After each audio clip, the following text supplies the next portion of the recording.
This is my current favourite motto, and I like it because it's by Tony Hall. It's well known that 99% of the world's problems are not susceptible to solution by scientific research. I like it because I think it's true. I like it because I think it's quite a good technology flag. The other thing I like about it is that I view it as extremely creative use of made-up statistics. And in fact, two made-up statistics in the same impactful paragraph, I think is a remarkable achievement in its own right. I myself have made up some very useful statistics. It's possible that some of them feature in this presentation. This is semi-personal. I fear it may be semi-reliable.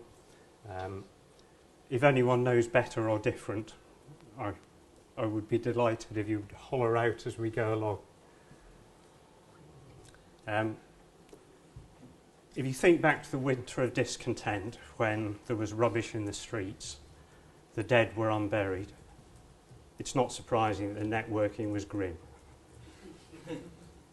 I don't mean that, but it's merely topical. However, if you think back to the way networking was in the 60s and the 70s, it is almost unrecognisable. It's all point-to-point. You have clusters which are predominantly academic networks, which grow up around the computing centres in Manchester and London, and they grow out using proprietary protocols for basically for job submission to large central machines. Janet eventually emerges. I was chatting to Willie a little bit earlier, and I mean he was reminding me of SRCnet and SERCnet. A lot of what is passing for networks at the time is X25 based, but it's also based very heavily on proprietary protocols. And although it's easy to look a little quizzically at the whole coloured book initiative, as Willie was reminding me, the coloured books were basically an attempt to try and make some kind of sense out of such a wide range of installed and competing protocols. The sadness of the coloured book, obviously, is that it meant that the UK, and indeed quite a lot of Europe, for rather a long time looked askance at what was going on in America, had a determination almost not to use TCP/IP, which is tantamount to saying we'll do something other than the internet. Now, round about the late 80s and the early 90s, you get Janet starting to see that they can hold back the tide no longer, and the GIPS project brings the internet into the UK.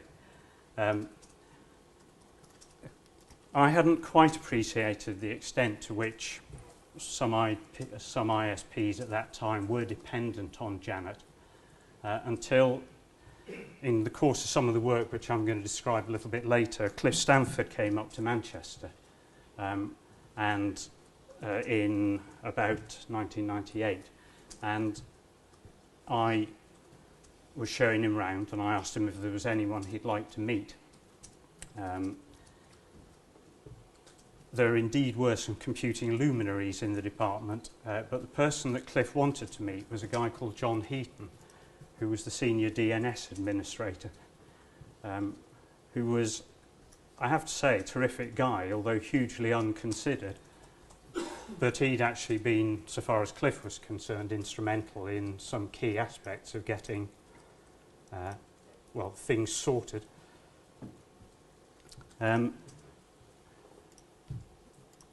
I think sometimes people don't quite appreciate the extent to which accident plays a part in networks, or maybe you do, and the extent to which accident can get frozen into networks. One of Mrs Thatcher's initiatives, obviously, was the Big Bang in the city, which broke down barriers there. What that meant was that quite a lot of international banks decided to operate in the city for the first time, and a reasonable number of the Japanese banks decided to operate in the city. But obviously, from a Japanese perspective, they looked across at the uncivilized West and thought, I bet their telecoms isn't up to much. That's really why Telehouse was built. Telehouse was built really to support the operations of the banks in the city. However, they built a very highly spec'd, large building, and you'll have a better sense of this than I, Keith, but I think they probably filled about 2,000 or 3,000 square feet out of 50,000 with their own equipment. Nascent ISPs in this country, used as they were to operating out of a variety of cupboards, cellars and other unsuitable premises,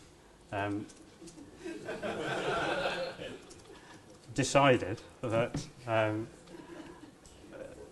that this might be a reasonable place, and if it wasn't doing anything else, perhaps it could be suitable for the internet.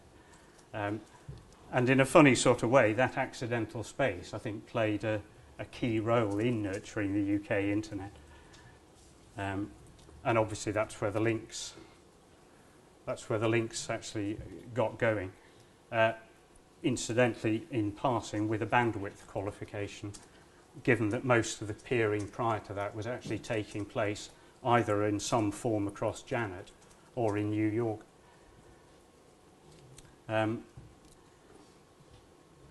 By about the summer of '96, in the computing department in Manchester, I'd more or less fallen out with everyone, I think.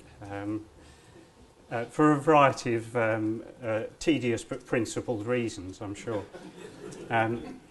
So I was more or less freelancing in the department, and the kind of criteria for getting me to do something was that if the project was useless or harmless or preferably impossible or indeed all three, then I was a prime candidate for it. Something that had been tried a few times because I love Manchester very much, I like Manchester, but Manchester thinks that anything that happens anywhere else should really have happened in Manchester. So having seen what happened with the links and thinking, woohoo, this is a badge of honour, they had a number of attempts to start one. Minx. Now, this was allotted to be by my management on the assumption that it wouldn't actually go anywhere. So obviously, if you're starting an internet exchange point, and there hadn't been that many started at the time, how do you start? Well, there's only one way to start anything: you get on the phone. First to Keith, and I mean, Keith was hugely encouraging. I think, for those reasons, but also because it could hardly have been a bad thing, and I mean, these are folk who tend to be encouraging. I stayed on the phone. Eventually, people started saying, "Well, come and talk to me." I got on the road. I saw some memorable sights. I mean, obviously, when people started building their own POPs in the early 90s, people are still thinking the internet's okay, but how long is it going? How long is it going for? How long? What will replace it? So, a location or a site which is suitable when you think you're going to put a dozen servers in rapidly becomes unsuitable when you find you've got 25 racks in there. Also, oddly enough, if you don't anticipate a certain number of racks, you don't plan your cabling very well. Cliff's wasn't the worst I saw. Keith and the other Links members kindly invited me to a Links meeting in Hendon. Everyone was very positive, and ManApp was, you know, it took us about 6 months to get it operational.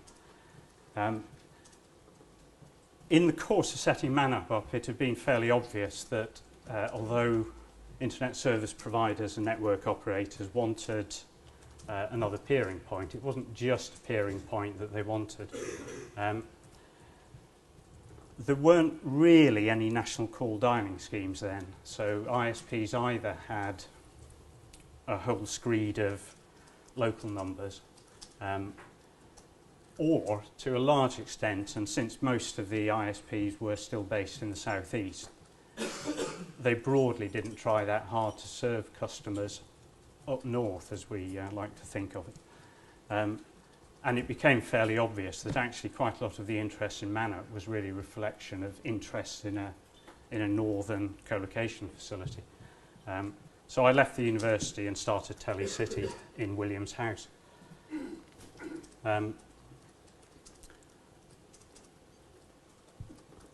The Links and you know, and the network operators, and you know, a certain number of you are indeed in this room. I mean, partly Telehouse was filling, wanted a second facility and a competitive facility in London. So they'd gone quite a long way down the road with a gentleman whose sincerity you've questioned on occasion, Keith, but I thought he was a nice enough guy, who worked for Equant, who ran, famously at that time, ran Sabre, which was an airline reservation system. Anyway, his management pulled Equant out, but the Links were still committed to another colocation facility. So we kind of stepped in basically, and that's why we went into Boddington, and why we gave the Links the prestigious spot on the first floor where it was in there because that was the quickest space we could get ready actually. And we actually did actually hit the original deadline that had been agreed with Equant. We weren't then in a situation where we had Manchester site filling, London filling. Because we were working closely with network operators, we shared quite a lot of each other's plans. You know, we knew where people were likely to have demand. So we took additional space in London, additional space in Manchester. And then, I mean, we were emboldened, everyone was emboldened, and then we started rolling out quite a large number of sites in a very short period of time. I mean, it wasn't, I mean, for our part, and indeed for the part of, you know, I mean, network operators, folk are fairly cautious, so it wasn't a kind of frenzy or a madness, but, you know, but if you believe that first mover advantage is significant and you can actually see that that's really where your clients are likely to want you to be, I mean, it's your job to go there, it's your job to serve them. And in a certain sense, in that very short period, between the network operators and the colocation companies, you know, that actually is the build out of the core of the European internet. And it's largely where it still is. I mean, the thing that matters on this slide to me is that we'd done a decent job for our clients. I mean, that's the point of raising the capital. That's the point of floating. A flotation is basically to enhance your access to all kinds of capital. You know, you're trying to provide a service for your clients first and foremost. I mean, as everyone in this room well knows. And you know, I mean, we reached a very decent point with a very decent base. Obviously, in 2001, it got problematic. I mean, you know, everyone's expansion plans halted and reversed because we're a little way ahead of the game that means we're a bit more exposed. It's not that easy for us to retrench. The UK sites had always filled up quickly, I guess because we were just that much closer to being able to gauge the demand. The European sites took longer to fill, continental European sites. And clearly we needed to, draw in the company's horns. We needed to raise more capital, to bridge a deficiency, because we were ahead of demand.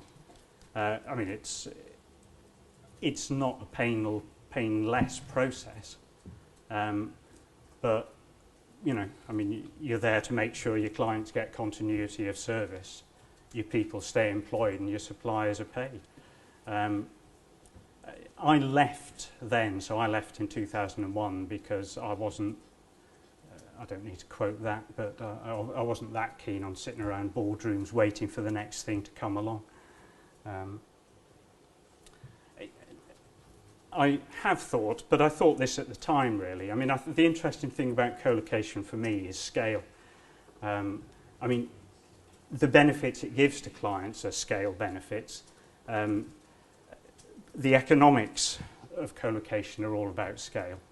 And the really interesting thing is managing process in, I mean, all of you have wrestled with this to some extent in your own networks. How do you scale up process so that things work better than they would if you weren't using that level of process?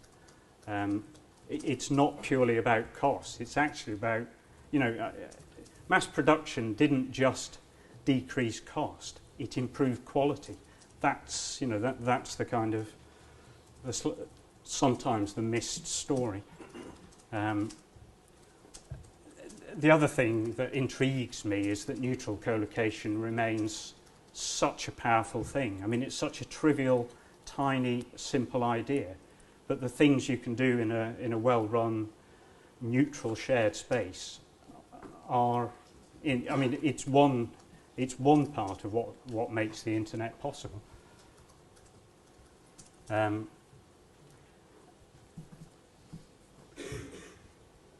Again, I mean, I've talked really about the closeness of the strategic relationship between a decent colo provider and network and internet operators.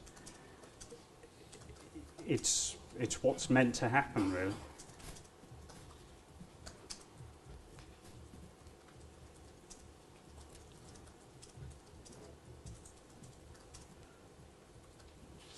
I mean, you're meant to provide, all of the things that people need. Going back to the expansion, you are meant to provide them when and where people need it, and in principle, slightly ahead of when they need it. It's very hard for network operators particularly to construct a rollout plan if they've no idea whether they're going to be able to land anywhere. And I mean, that's, that was what drove the first rollout. And in my opinion, needs to drive subsequent waves of rolling out.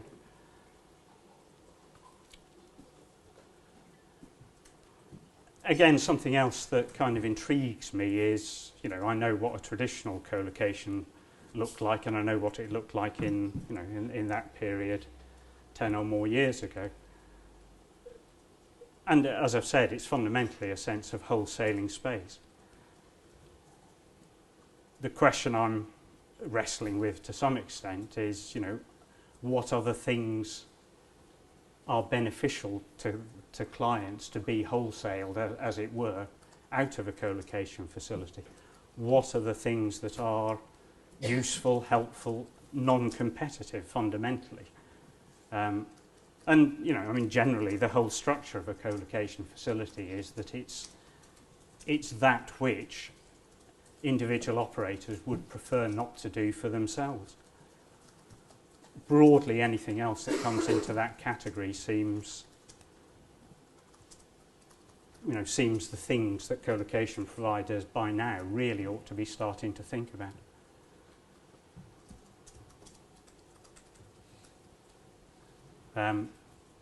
We do have a new company. The company is called Datacentred. and we are very keen to find out what future colocation looks like. But I think there's probably only one way to find out what it looks like, and that's to build some of it. That's it, Keith. Okay, thank you, Mike. Any questions for Mike? Or indeed, Mike did solicit any corrections or alternative viewpoints? Yes, yes. Somebody give Neil a microphone. Has he not still got it? Yeah. So I think the Neil McRae from BT. I think, and probably Nigel will then disagree with me, but I think the early part of this, the discussion's a bit vague. The reason we went to links is because Nigel said I'm setting up BTnet, and he wanted a whole bunch of money in ports that quite frankly, certainly in Demon, we couldn't afford them. And I've still got the mail from Keith sent to Piers that said maybe it's time to do one of these things that's going on in May East. And it just so happened, I think Pipex at the time were in Telehouse, or were going into Telehouse. The DNS guy that you talked about with Cliff, the reason Cliff likes him is because he gave in. So every time we built the DNS at Demon, they'd have to build the white page, whatever it was, white, yellow, pink pages. Yeah. And it just ran out of space. And it was a pain because if we had a customer, it took a few days for it to be seen in Janet. So if you sent an email, it bounced. So when they gave up and just put Demon Co UK, yeah, that's it. NRS. Actually, Steve will know this as well. So when they put, it was just like the wall changed. So you were added to. So they added the whole domain rather than the individual host names, because the individual host names broke basically. If you did an NRS dump, it went on for months because it pulled out every single host. And then I think the key thing was at least in the John wasn't senior enough to give in. John would have been trying to help all the time. Actually, he was. Oh well, I think that's what he did. I think he said, "This is nuts. Why don't we just do this?" Yeah. But the other big challenge then was there was a real fear that BT was going to take over all of this. And actually, if you kind of look at it, it's kind of amusing because I don't think that if you look at telcos across the world, probably BT's in the worst place from a data center point of view. We don't have any. It's just a business that BT isn't in really, and you know it's. I don't know if that's a contributor to it, but certainly I think without the data centers there, some of the competition and capabilities that we have, you know, so Colt that I worked at, C&W, you know, that whole data center market was really important for those companies to make any sort of money. It was just hugely important. Well, let's not forget that BT is a minority, or at least at the time was a minority shareholder in Telehouse. Yes, and was up until about 2 weeks ago, Keith. Literally, yes. Someone discovered it inside the company. It was quite funny, but yeah, they were. But it wasn't something that I think was well understood or known. No, I agree. I should also point out that sorry, I shouldn't ask my own questions, but I mean for us at Manap, the turning point was Nigel agreeing to join. Keith. Hi. Yeah. Observation about the future. Can I ask you to go back one slide? Have a go. So, reading those bullet points, do you think Amazon is a colo operator?